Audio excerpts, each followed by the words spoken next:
حضرت انس بن مالک رضی اللہ تعالیٰ عنہ آپ روایت کرتے ہیں کہ آقا علیہ الصلوۃ والسلام نے ارشاد فرمایا کہ تم جو ہے وہ صدقہ دیا کرو، کیونکہ ان الصدقہ لتطفئ غضب الرب، کہ جب کوئی انسان صدقہ دیتا ہے تو اس کا صدقہ دینا اللہ کے غضب کو ٹھنڈا کر دیتا ہے، اللہ کے جلال کو جمال میں تبدیل کر دیتا ہے، اس کے غضب کو، اس کے جلال کو بدل دیتا ہے، اور جلال کی جگہ پر رحمت اور شفقت کا پہلو اللہ رب العزت کی ذات کو جو ہے وہ آ جاتا ہے، وہ غالب آ جاتا ہے اس جلال اور اس غضب کے اوپر۔ تو صدقہ دیجئے، وہ کیا کرتا ہے؟ وہ اللہ کے جلال کو ختم کر دیتا ہے، وَتَدْفُعُ عَنْ مِيتَةِ السُّوءِ۔ اور دوسری بات ارشاد فرمائی کہ جو شخص صدقہ دیتا ہے اللہ اسے بری موت سے بچاتا ہے، اللہ اسے سکرات موت سے بچا لیتا ہے، اس کی جان کنی کا عالم، اس کی روح کے نکلنے کا عالم بڑا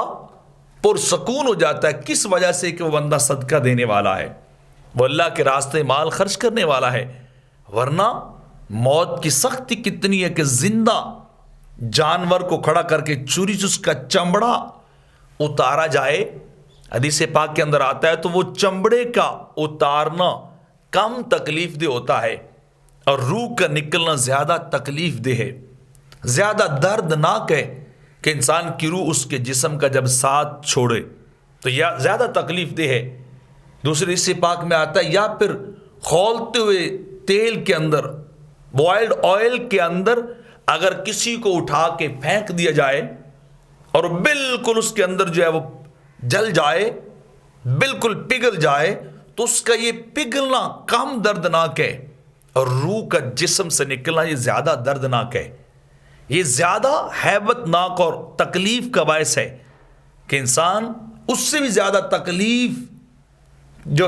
اس کا سامنا کرتا ہے روح کے نکلنے کے وقت۔ اور میرے آقا فرماتے ہیں جو صدقہ دے اللہ اسے ایسی ہیبت ناک اور دردناک موت سے بچاتا ہے، اور اس کی موت